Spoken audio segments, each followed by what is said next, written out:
ત્રીજું પિતૃ ઋણ. પિતૃ એટલે આપણા વડીલો, આપણા માત પિતા, એને જ પિતૃ સમજવા.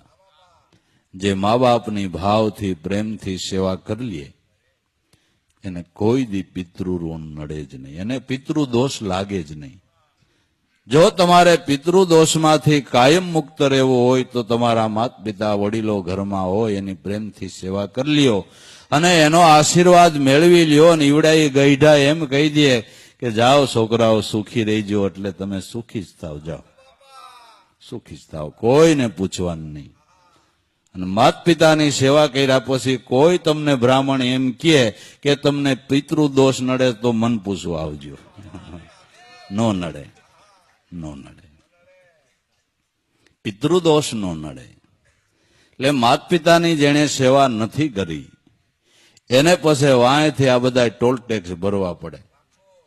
માત પિતાની સેવા કરી લ્યો પછી ભાદરવી અમાહે તમ તારે ક્યાંય પાણી રેડવા નહીં જાતા, ક્યાંય નહીં જાતા. પછી જરૂર જ નથી, કારણ કે આપણે જીવતા જાતા ને રોજ એક એક ગ્લાસ પાઈ દીધું. પછી શું છે, પછી શું છે?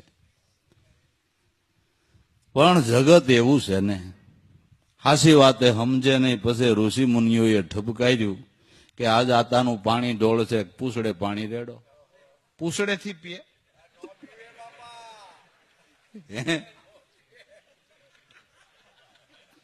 અટાણું થી કોઈએ પૂછ્યું કે ગાને મોઢે તગારું મેલાયા? કેમ ખબર? પણ કોઈએ પૂછ્યું?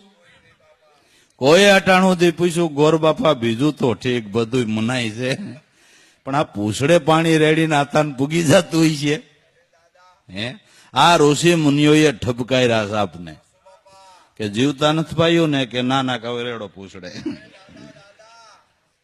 હે, પછી ભાદરવી આમાં આવી નથી ને હવે નાના મોટા ને પિન્ટુ ને આવડી ને ગાયગરી લઈને હાલો આતાને પાઈ આવી, હાલો આતાને. હવે આતાને વરદીએ પાવા જાવ પછી આતા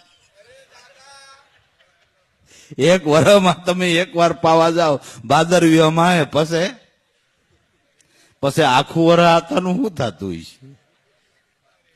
એ કોઈ અટાણું ધીમ પૂછ્યું કે વરમાં આપણે એકવાર ભાદરવી અમાય પાઈ આવી પછી પિતૃનું શું થતું હોય છે? હાલો એનું કયું. હે, અને આ રેડો પાદર ને બીજે ત્રીજે અહીંયા પૂગી જાય, પૂગી જાય. ભાદરવી અમા હતી તે અખા ભગતે ઘોડો તરસો રાખ્યો, એક દી પાણી જ ન